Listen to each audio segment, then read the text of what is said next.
আমি বারবার একটা কথা বলি যে এই দুনিয়াতে আল্লাহ ছাড়া আমাদের আপন বলে কেউ নাই। আপনি যাকে আপন মনে করেন না কেন, আমাদের সম্পর্ক আছে বাবার সাথে, মায়ের সাথে, স্ত্রী সন্তানদের সবার সাথে, আমাদের হক আছে, অধিকার আছে, সব ঠিক আছে। বিশ্বাস করেন আল্লাহ ছাড়া আপন বলে আপনার কেউ নাই। এই যে গার্লফ্রেন্ডকে আপন মনে হয়, এরা আপন না। স্ত্রী সন্তানদেরকে খুব আপন মনে হয়, আপনার মৃত্যুর পর 40 দিন সময় লাগবে না সব ভুলে যেতে। পিতা মাতা ভাই বোন সবাইকে আপন মনে হচ্ছে। পিতা মাতার স্থান বাবা মার পরে, আল্লাহ রসুলের পরে, সেটা ঠিক আছে, তো আপন আল্লাহ ছাড়া তারা নন। আপনি তাদের মনোপুত ভাবে নিজে প্রতিষ্ঠিত হতে পারবেন না, তারা আপনাকে চিনবে না। বলো সারাটা জীবন তোর পিছনে এত টাকা ঢাললাম, কি করলি? কিচ্ছু করতে পারলি না। আবার এখন যারা পিতা মাতা হয়েছেন, সন্তানদেরকে আপন মনে হচ্ছে, দেখবেন এই সন্তানকে আপনি আপনার মনোপুত ভাবে সম্পত্তি দিতে পারবেন না, ভরণ পোষণ দিতে পারবেন না। এই সন্তান বড় হয়ে আপনাকে বৃদ্ধাশ্রমে পাঠাতে পারে, নাউজুবিল্লাহ। অথবা আপনার সাথে এই সন্তানই খারাপ ব্যবহার করবে। আপন মনে হচ্ছে? আল্লাহ ছাড়া কেউ আপন না। আল্লাহ ছাড়া আপন কেউ না। আর আল্লাহ ছাড়া সত্যিকার অর্থে আপনাকে আমাকে ভালো কেউ বাসে না। শুধু আল্লাহ আপনাকে ভালোবাসেন। এটা আপনারা হারে হারে উপলব্ধি করবেন যত দিন যাবে ইনশাআল্লাহ। তাই শুধু সেই আল্লাহর জন্যই নিজেকে খালেস করে দেন, আর যার যার হক তাকে তাকে দিয়ে দেন। দুনিয়াতে শান্তিতে থাকার ফিলোসফি বলছি, philosophy of happiness in this হায়াতুদ দুনিয়া, সেটা হচ্ছে যার যার হক তাকে তাকে দিয়ে দেন, নিজের হক আল্লাহর কাছে চেয়ে নেন। আর দুনিয়াকে আপন মনে করবেন না, আল্লাহ ছাড়া কাউকে আপন মনে করবেন না। আপনি সুখে থাকবেন ইনশাআল্লাহ। দুনিয়ার দাসত্ব করবেন, আল্লাহ ছাড়া অন্য মানুষদেরকে আপন মনে করে নিবেন, দেখবেন আপনি পদে পদে কষ্ট পাবেন। কারো কাছে আশা করেন না, কষ্ট পাবেন না। আমি এই প্রসঙ্গে কথাগুলো বললাম যে দুনিয়াকে আপন মনে করতে নাই, আর আল্লাহকে আপন মনে করতে হয়। আল্লাহকে আপন মনে করলে তখন আমার উপর কিছু দায়িত্ব চলে আসে। কি দায়িত্ব? আল্লাহ আমাকে সৃষ্টি করেছেন, রিজিক দিয়েছেন, লালন পালন করছেন, বাঁচিয়ে রেখেছেন, তার হাতে আমার মৃত্যু, তার হাতে সবকিছু। তো এখন আল্লাহ পাকের জন্য নিজের জীবনটাকে খালেস করে নেওয়া, যেভাবে আল্লাহ পাক চলতে বলেছেন সেভাবে চলা, যেগুলোকে আল্লাহ পাক নিষেধ করেছেন বর্জন করা। আর রাসূলুল্লাহ সাল্লাল্লাহু আলাইহি ওয়াসাল্লামের সুন্নাহ আল্লাহ পাক রেখে দিয়েছেন আমাদের সামনে। এই সুন্নাহগুলো যদি আমরা অনুসরণ করতে পারি, ইনশাআল্লাহ এই দুনিয়াতে কিছু পাই বা না পাই, ইনশাআল্লাহ পরকালে আপনি আল্লাহর ক্ষমা পাবেন ইনশাআল্লাহ তাআলা। কোরআনের সূরাগুলার অর্থ সব খুতবায় বলা যায় না, সময় সংকুলন হয় না। এত চমৎকার ওয়াদ-দুহা সূরা আছে না, শপথ দ্বিপ্রহরের, ওয়াল-লাইলি ইযা সাজা, শপথ রাতের যখন সেটা আচ্ছাদিত হয়। মা ওয়াদ্দাআকা রাব্বুকা ওয়া মা ক্বালা, আল্লাহ কত মায়া দিয়ে তার নবীকে বলছেন যে তোমার আল্লাহ তোমাকে ছেড়েও দেন নাই, তোমার আল্লাহ তোমাকে ছেড়ে দেন নাই। ওয়ালা সাউফা ইউতিকা রাব্বুকা ফাতারদা, শীঘ্রই তোমার রব তোমাকে দান করবেন এবং তুমি সন্তুষ্ট হয়ে যাও। দুনিয়াতে চলতে গেলে দুঃখ কষ্ট হয় না? যারা ঈমান নিয়ে চলে ওদের দুঃখ কষ্ট বেশি হয়। তা আল্লাহ বলছেন টেনশন করো না, কষ্ট পেও না, তোমার রব তোমাকে ছেড়ে দেননি। ওয়ালা সাউফা ইউতিকা রাব্বুকা ফাতারদা, তোমার রব তোমাকে শীঘ্রই দান করবেন আর তুমি সন্তুষ্ট হয়ে যাবে। আলাম ইয়াজিদকা ইয়াতীমান ফাআওয়া, আল্লাহ বলছেন আল্লাহ কি তোমাকে ইয়েতিম রূপে পাননি? এরপর আল্লাহ কি তোমাকে প্রতিপালন করে বড় করেননি? ওয়াজাদাকা দাল্লান ফাহাদা, আল্লাহ কি তোমাকে পথভ্রষ্ট পান নাই? তোমাকে আল্লাহ পাক হেদায়েত দেন নাই? তো আল্লাহ যে এগুলো করেছেন সে আল্লাহ তোমাকে পরকালে ইনশাআল্লাহ ভালো রাখবেন। ফাআম্মাল ইয়াতীমা ফালা তাকহার, তো তুমি ইয়েতিমদের প্রতি কঠোর হয়ো না। ওয়াম্মাস সাইলা ফালা তানহার, কেউ চাইলে তার হাতকে খালি ফিরিও না, ধমক দিও না। ওয়াম্মা বিনিআমাতি রাব্বিকা ফাহাদ্দিস, তোমার রবের এই সমস্ত নিয়ামতগুলো তুমি মানুষের কাছে বর্ণনা করতে থাকো। এর পরের সূরার দিকে খেয়াল দেখবেন, সূরা আলাম নাশরাহ লাকা সাদরাক, মনে হয় দুটো একটা আরেকটার সাথে পেয়ার। আলাম নাশরাহ লাকা সাদরাক, আমি কি তোমার হৃদয়কে প্রশস্ত করে দেই নাই? ওয়াদা'না আনকা ওয়িজরাক, তোমার বোঝাগুলো হালকা করিনি? কাকে বলছেন এগুলো আল্লাহ পাক? রাসূলুল্লাহ সাল্লাল্লাহু আলাইহি ওয়াসাল্লাম। তো যে মানুষটা জান্নাতে যাবে নিশ্চিত, এবং যিনি জান্নাতের দরজা না খুললে জান্নাতের দরজা কারো জন্য খোলা হবে না। যে মানুষটা হচ্ছে ভদ্র, স্মার্ট, বিচক্ষণ, কোনো মানুষ পৃথিবীতে নাই। সকল ধর্মের মানুষ মানে এটা। কিছু আছে শয়তান, মানুষ টুবি শয়তান, এরা মানে না, বাট দেখবেন ম্যাক্সিমাম মানুষই মানে, হোক সে ইহুদি বা খ্রিস্টান বা হিন্দুইজম বা মুসলিমরা তো মানেই, সবাই মানে। এই মুহাম্মদ সাল্লাল্লাহু আলাইহি ওয়াসাল্লামের মতো স্মার্ট, বিচক্ষণ, ভদ্র, সুচরিত্রের মানুষ পৃথিবীতে কোনোদিন আসেও নি, আসবেও না।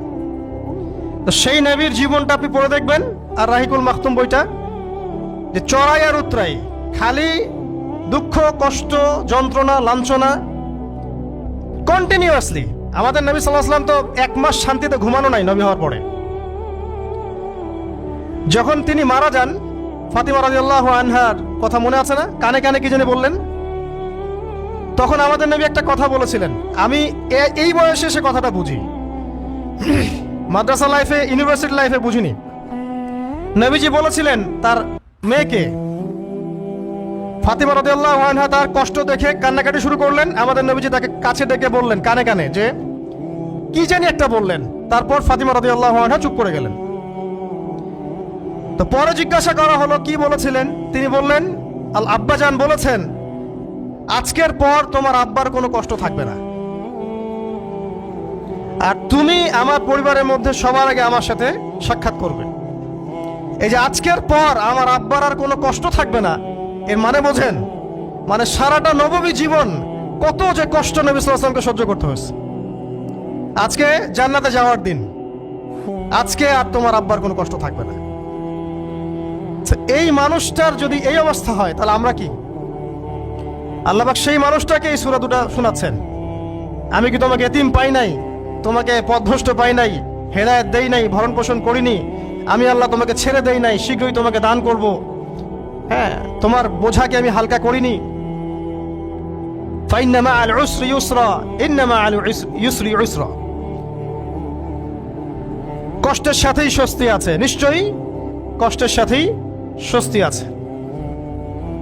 ফাইদা ফারাগতা ফানসাব ওয়া ইলা রাব্বিকা ফারগাব, যখন তুমি অবসর পাবে তখন তোমার রবের দিকে একনিষ্ঠ হও। এটাই বলতে যাচ্ছি আমি আপনাদেরকে, যে আমাদের উচিত শুধু আল্লাহর দিকে একনিষ্ঠ হওয়া, দুনিয়াকে ভালো না বাসা, কিচ্ছু না দুনিয়াটা। আমার চেয়ে ভালো আপনারা এটা জানেন না, কিচ্ছু না দুনিয়াটা, মানে মুহূর্তে ডিজাস্টার হয়ে যেতে পারে। আর যাদেরকে নিয়ে এই দুনিয়া, আমাদের মা বাবা, ভাই বোন, আত্মীয় স্বজন, স্ত্রী সন্তান, এরা সবাই যে যার হক চাচ্ছে, তাদের হক দিয়ে দেন, আপনি খুব ভালো। দিতে পারবেন না, আপনি ভালো না। সারাটা জীবন করতে থাকেন, দেখবেন একদিন দিতে পারেন নাই, সে আপনাকে চিনবে না। নবী সাল্লাল্লাহু আলাইহি ওয়াসাল্লাম বলেননি এই কথাগুলো? জাহান্নামে যাওয়ার কারণ এগুলো উল্লেখ করেন নাই? কিসের আত্মীয় আর কিসের আপনজন আর কিসের অফিসের বস আর কিসের কি, সবাই সবার স্বার্থ নিয়ে পড়ে আছে। শুধু একজন সত্তা আপনার কাছে স্বার্থ চায় না, সে কে? আল্লাহ পাক। এটা যদি বুঝতে পারেন তাহলে দেখবেন মনটা আল্লাহর দিকে নরম হয়ে যাবে। আর মুসলিমদের এখন এই মানসিক আত্মশুদ্ধিটা বেশি দরকার। আমরা কেন যেন অস্থির জাতি হয়ে গেছি এখন, একটা মানসিকভাবে শান্তি নেই আমাদের মধ্যে। খেয়াল করে দেখবেন সারা দিন দুশ্চিন্তা, দুর্ভাবনা, পেরেশানি। নামাজে আসি তাও মনে হয় যত তাড়াতাড়ি নামাজ শেষ করতে পারলে বাস, 5 মিনিট 4 রাকাত নামাজ। আর ইমাম যদি ভুলে 10 মিনিট পড়ায় তো চাকরি নট। খতিব খুতবা দিবে 30 মিনিট ঘড়ি ধরে বলে দিবে, ভুলে যদি 10 মিনিট বেশি দিয়ে ফেলছে, আজকে আসছেন ভালো কথা, হাদিয়া নিয়ে যান, পরের দিন আর আসেন না। অস্থির। অস্থিরতার কারণ দুনিয়ামুখিতা, আল্লাহ থেকে দূরে থাকা। অস্থিরতার কারণ কোরআন থেকে দূরে থাকা। অস্থিরতার কারণ নিয়মিত সুন্নাহর উপর আমল না করা, ডেইলি জিকির আজগারগুলো না করা, ডেইলি কোরআন তেলাওয়াত না করা, হাদিস অনুবাদ সহ না পড়া, দিনের জ্ঞান চর্চা না করা, দিনী হালাকাগুলোর মধ্যে না বসা। অস্থিরতার অনেক কারণ, টাকা পয়সার পিছনে ছুটা, বাড়ি গাড়ি স্ট্যাটাসের পিছনে ছোটা, এবং এই লোভ, এই লালসা আপনাকে স্থির থাকতে দিবে না। অস্থিরতার কারণ এই যে আমরা বলি মেটেরিয়ালিজম, আমরা বলি বস্তুবাদিতা, এগুলো অস্থিরতার কারণ। এগুলো কখনো আপনাকে স্বস্তি দিবে না। আপনি যত দৌড়াবেন দুনিয়ার পেছনে, দুনিয়া আপনার থেকে তত পালাতে থাকবে। আর আল্লাহ পাক বলেছেন, হে আদম সন্তান, আমার ইবাদতের জন্য সময় বের করো, আমি তোমাকে দুইটা জিনিস দিব। এক নাম্বার, তোমার হাতকে আমি সচ্ছলতা দিয়ে ভরে দিব, আর দুই নাম্বার, তোমার সমস্ত অভাব আমি দূর করে দিব। যে ব্যক্তি আল্লাহর জন্য সময় দেয়, আল্লাহর জন্য বাঁচে, আল্লাহর জন্য মরে, সব কাজ আল্লাহর সন্তুষ্টির জন্য করে, দেখবেন ও মনের মধ্যে শান্তি আছে। হয়তোবা তার 5 তলা 10 তলা বাড়ি নাই, BMW নাই, সুজুকি জিক্সার নাই, তারপরে দেখবেন সে অনেক শান্তিতে আছে, কারণ তার মনের মধ্যে একটা প্রশান্তি কাজ করে। আর যে ব্যক্তির মধ্যে দেখবেন আল্লাহর কনসিয়াসনেস নাই, ইবাদত নাই, কোরআন সুন্নাহ এগুলো কিচ্ছু নাই, দুনিয়ার সব আছে, দেখবেন ব্যাংক ব্যালেন্স, টাকা পয়সা, মনে শান্তি নাই। এই মনের শান্তিটাকেই উসমান রাদিয়াল্লাহু আনহু বলতেন যে আল গিনা, মানে ধনাঢ্য, ধনী বলি না আমরা, এটাই হচ্ছে ধন। আমি বারবার একটা কথা বলি যে এই দুনিয়াতে আল্লাহ ছাড়া আমাদের আপন বলে কেউ নাই। আপনি যাকে আপন মনে করেন না কেন, আমাদের সম্পর্ক আছে বাবার সাথে, মায়ের সাথে, স্ত্রী সন্তানদের সবার সাথে, আমাদের হক আছে, অধিকার আছে, সব ঠিক আছে। বিশ্বাস করেন, আল্লাহ ছাড়া আপন বলে আপনার কেউ নাই। এই যে গার্লফ্রেন্ডকে আপন মনে হয়, এরা আপন না। স্ত্রী সন্তানদেরকে খুব আপন মনে হয়, আপনার মৃত্যুর পর 40 দিন সময় লাগবে না সব ভুলে যেতে। পিতামাতা, ভাই বোন সবাইকে আপন মনে হচ্ছে। পিতামাতার স্থান বাবা মার পরে, আল্লাহ রাসূলের পরে, সেটা ঠিক আছে, তো আপন আল্লাহ ছাড়া তারা নন। আপনি তাদের মনোপুত ভাবে নিজে প্রতিষ্ঠিত হতে পারবেন না, তারা আপনাকে চিনবে না। বলো, সারাটা জীবন তোর পিছনে এত টাকা ঢাললাম, কি করলি? কিচ্ছু করতে পারলি না।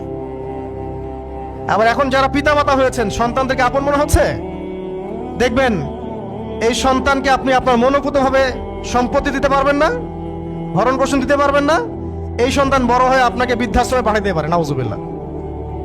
অথবা আপনার সাথে এই সন্তানই খারাপ ব্যবহার করবে। আপন মনে হচ্ছে? আল্লাহ ছাড়া কেউ আপন না। আল্লাহ ছাড়া আপন কেউ না, আর আল্লাহ ছাড়া সত্যিকার অর্থে আপনাকে আমাকে ভালো কেউ বাসে না। শুধু আল্লাহই আপনাকে ভালোবাসেন। এটা আপনারা হারে হারে উপলব্ধি করবেন যত দিন যাবে ইনশাআল্লাহ। তাই শুধু সেই আল্লাহর জন্যই নিজেকে খালেস করে দেন, আর যার যার হক তাকে তাকে দিয়ে দেন। দুনিয়াতে শান্তিতে থাকার ফিলোসফি বলছি, philosophy of happiness in this হায়াতুদ দুনিয়া, সেটা হচ্ছে যার যার হক তাকে তাকে দিয়ে দেন, নিজের হক আল্লাহর কাছে চেয়ে নেন। আর দুনিয়াকে আপন মনে করবেন না, আল্লাহ ছাড়া কাউকে আপন মনে করবেন না, আপনি সুখে থাকবেন ইনশাআল্লাহ। দুনিয়ার দাসত্ব করবেন, আল্লাহ ছাড়া অন্য মানুষদেরকে আপন মনে করে নিবেন, দেখবেন আপনি পদে পদে কষ্ট পাবেন। কারো কাছে আশা করেন না, কষ্ট পাবেন না। আমি এই প্রসঙ্গে কথাগুলো বললাম যে দুনিয়াকে আপন মনে করতে নাই, আর আল্লাহকে আপন মনে করতে হয়। আল্লাহকে আপন মনে করলে তখন আমার উপর কিছু দায়িত্ব চলে আসে। কি দায়িত্ব? আল্লাহ আমাকে সৃষ্টি করেছেন, রিজিক দিয়েছেন, লালন পালন করছেন, বাঁচিয়ে রেখেছেন, তার হাতে আমার মৃত্যু, তার হাতে সবকিছু। তো এখন আল্লাহ পাকের জন্য নিজের জীবনটাকে খালেস করে নেওয়া, যেভাবে আল্লাহ পাক চলতে বলেছেন সেভাবে চলা, যেগুলোকে আল্লাহ পাক নিষেধ করেছেন বর্জন করা। আর রাসূলুল্লাহ সাল্লাল্লাহু আলাইহি ওয়াসাল্লামের সুন্নাহ আল্লাহ পাক রেখে দিয়েছেন আমাদের সামনে। এই সুন্নাহগুলো যদি আমরা অনুসরণ করতে পারি, ইনশাআল্লাহ এই দুনিয়াতে কিছু পাই বা না পাই, ইনশাআল্লাহ পরকালে আপনি আল্লাহর ক্ষমা পাবেন ইনশাআল্লাহ তাআলা। কোরআনের সূরাগুলার অর্থ সব খুতবায় বলা যায় না, সময় সংকলন হয় না। এত চমৎকার ওয়াদ-দুহা সূরা আছে না, শপথ দ্বিপ্রহরের, ওয়াল-লাইলি ইযা সাজা, শপথ রাতের যখন সেটা আচ্ছাদিত হয়। মা ওয়াদ্দাআকা রাব্বুকা ওয়া মা ক্বালা, আল্লাহ কত মায়া দিয়ে তার নবীকে বলছেন যে তোমার আল্লাহ তোমাকে ছেড়েও দেন নাই, তোমার আল্লাহ তোমাকে ছেড়ে দেন নাই। ওয়ালা সাউফা ইউতিকা রাব্বুকা ফাতারদা, শীঘ্রই তোমার রব তোমাকে দান করবেন এবং তুমি সন্তুষ্ট হয়ে যাও। দুনিয়াতে চলতে গেলে দুঃখ কষ্ট হয় না? যারা ঈমান নিয়ে চলে ওদের দুঃখ কষ্ট বেশি হয়। তা আল্লাহ বলছেন টেনশন করো না, কষ্ট পেও না, তোমার রব তোমাকে ছেড়ে দেননি। ওয়ালা সাউফা ইউতিকা রাব্বুকা ফাতারদা, তোমার রব তোমাকে শীঘ্রই দান করবেন আর তুমি সন্তুষ্ট হয়ে যাবে। আলাম ইয়াজিদকা ইয়াতীমান ফাআওয়া, আল্লাহ বলছেন, আল্লাহ কি তোমাকে ইয়েতিম রূপে পাননি?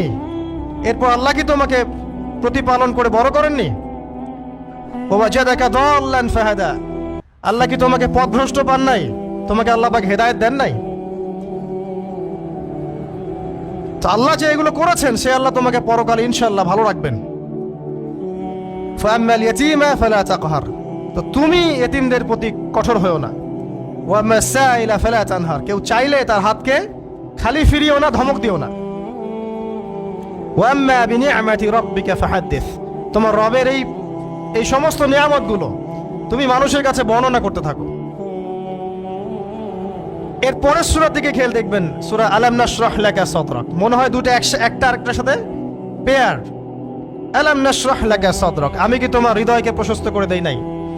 ওয়াদা'না আনকা ওয়িজরাক, তোমার বোঝাগুলো হালকা করিনি? কাকে বলছেন এগুলো আল্লাহ পাক? রাসূলুল্লাহ সাল্লাল্লাহু আলাইহি ওয়াসাল্লাম। তো যে মানুষটা জান্নাতে যাবে নিশ্চিত, এবং যিনি জান্নাতের দরজা না খুললে জান্নাতের দরজা কারো জন্য খোলা হবে না, যে মানুষটা হচ্ছে ভদ্র, স্মার্ট, বিচক্ষণ, কোনো মানুষ পৃথিবীতে নাই। সকল ধর্মের মানুষ মানে এটা। কিছু আছে শয়তান, মানুষ টুপি শয়তান, এরা মানে না, বাট দেখবেন ম্যাক্সিমাম মানুষই মানে, হোক সে ইহুদি বা খ্রিস্টান বা হিন্দুইজম বা মুসলিমরা তো মানেই, সবাই মানে। এই মুহাম্মদ সাল্লাল্লাহু আলাইহি ওয়াসাল্লামের মতো স্মার্ট, বিচক্ষণ, ভদ্র, সুচরিত্রের মানুষ পৃথিবীতে কোনোদিন আসেও নি, আসবেও না।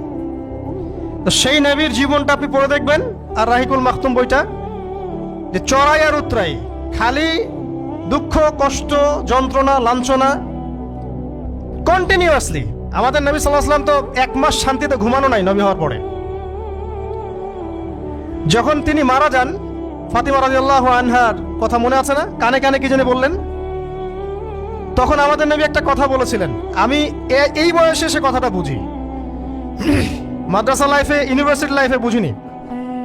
নবীজি বলেছিলেন তার মেয়েকে, ফাতিমা রাদিয়াল্লাহু আনহা তার কষ্ট দেখে কান্নাকাটি শুরু করলেন। আমাদের নবীজি তাকে কাছে ডেকে বললেন কানে কানে যে কি জানি একটা বললেন। তারপর ফাতিমা রাদিয়াল্লাহু আনহা চুপ করে গেলেন। তো পরে জিজ্ঞাসা করা হলো কি বলেছিলেন, তিনি বললেন, আল আব্বাজান বলেছেন, আজকের পর তোমার আব্বার কোনো কষ্ট থাকবে না, আর তুমি আমার পরিবারের মধ্যে সবার আগে আমার সাথে সাক্ষাৎ করবে। এই যে আজকের পর আমার আব্বার আর কোনো কষ্ট থাকবে না, এর মানে বোঝেন, মানে সারাটা নববী জীবন কত যে কষ্ট নবী সাল্লাল্লাহু আলাইহি ওয়াসাল্লামকে সহ্য করতে হয়েছে। আজকে জান্নাতে যাওয়ার দিন, আজকে আর তোমার আব্বার কোনো কষ্ট থাকবে না। এই মানুষটার যদি এই অবস্থা হয়, তাহলে আমরা কি? আল্লাহ পাক সেই মানুষটাকে এই সূরা দুটো শোনাচ্ছেন, আমি কি তোমাকে এতিম পাই নাই, তোমাকে পথভ্রষ্ট পাই নাই, হেদায়েত দেই নাই, ভরণ পোষণ করিনি, আমি আল্লাহ তোমাকে ছেড়ে দেই নাই, শীঘ্রই তোমাকে দান করব, হ্যাঁ, তোমার বোঝাকে আমি হালকা করিনি। ফাইন্না মাআল উসরি ইউসরা, ইন্না মাআল ইউসরি ইউসরা, কষ্টের সাথেই স্বস্তি আছে, নিশ্চয়ই কষ্টের সাথেই স্বস্তি আছে। ফাইদা ফারাগতা ফানসাব ওয়া ইলা রাব্বিকা ফারগাব, যখন তুমি অবসর পাবে তখন তোমার রবের দিকে একনিষ্ঠ হও। এটাই বলতে যাচ্ছি আমি আপনাদেরকে, যে আমাদের উচিত শুধু আল্লাহর দিকে একনিষ্ঠ হওয়া, দুনিয়াকে ভালো না বাসা, কিচ্ছু না দুনিয়াটা। আমার চেয়ে ভালো আপনারা এটা জানেন না, কিচ্ছু না দুনিয়াটা, মানে মুহূর্তে ডিজাস্টার হয়ে যেতে পারে। আর যাদেরকে নিয়ে এই দুনিয়া, আমাদের মা বাবা, ভাই বোন, আত্মীয় স্বজন, স্ত্রী সন্তান, এরা সবাই যে যার হক চাচ্ছে, তাদের হক দিয়ে দেন, আপনি খুব ভালো, দিতে পারবেন না, আপনি ভালো না। সারাটা জীবন করতে থাকেন, দেখবেন একদিন দিতে পারেন নাই, সে আপনাকে চিনবে না। নবী সাল্লাল্লাহু আলাইহি ওয়াসাল্লাম বলেননি এই কথাগুলো? জাহান্নামে যাওয়ার কারণ এগুলো উল্লেখ করেন নাই? কিসের আত্মীয় আর কিসের আপনজন আর কিসের অফিসের বস আর কিসের কি, সবাই সবার স্বার্থ নিয়ে পড়ে আছে। শুধু একজন সত্তা আপনার কাছে স্বার্থ চায় না, সে কে? আল্লাহ পাক। এটা যদি বুঝতে পারেন তাহলে দেখবেন মনটা আল্লাহর দিকে নরম হয়ে যাবে। আর মুসলিমদের এখন এই মানসিক আত্মশুদ্ধিটা বেশি দরকার। আমরা কেন যেন অস্থির জাতি হয়ে গেছি এখন, একটা মানসিকভাবে শান্তি নাই আমাদের মধ্যে। খেয়াল করে দেখবেন, সারা দিন দুশ্চিন্তা, দুর্ভাবনা, পেরেশানি, নামাজে আসি তাও মনে হয় যত তাড়াতাড়ি নামাজ শেষ করতে পারলে বাস।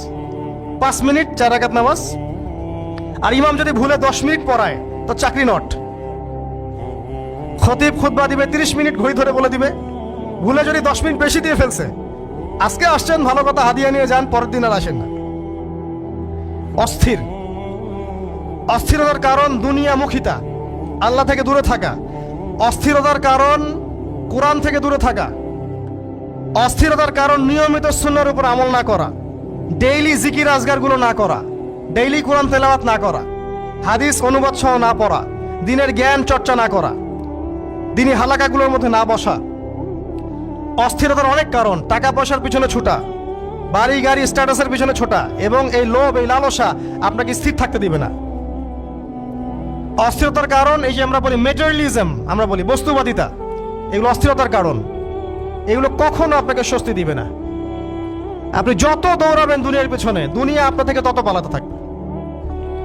আর আল্লাহ পাক বলেছেন, হে আদম সন্তান, আমার ইবাদতের জন্য সময় বের করো, আমি তোমাকে 2টা জিনিস দিব। 1 নাম্বার, তোমার হাতকে আমি সচ্ছলতা দিয়ে ভরে দিব, আর 2 নাম্বার, তোমার সমস্ত অভাব আমি দূর করে দিব।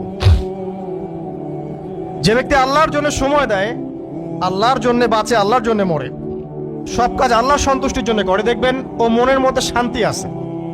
হয়তোবা তার 5 তলা 10 তলা বাড়ি নাই, BMW নাই, সুজুকি জিক্সার নাই, তারপরে দেখবেন সে অনেক শান্তিতে আছে, কারণ তার মনের মধ্যে একটা প্রশান্তি কাজ করে।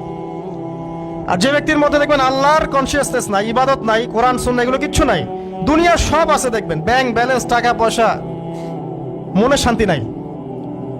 এই মনের শান্তিটাকেই উসমান রাদিয়াল্লাহু আনহু বলতেন যে আল গিনা, মানে ধনাঢ্য, ধনী বলি না আমরা, এটাই হচ্ছে ধন।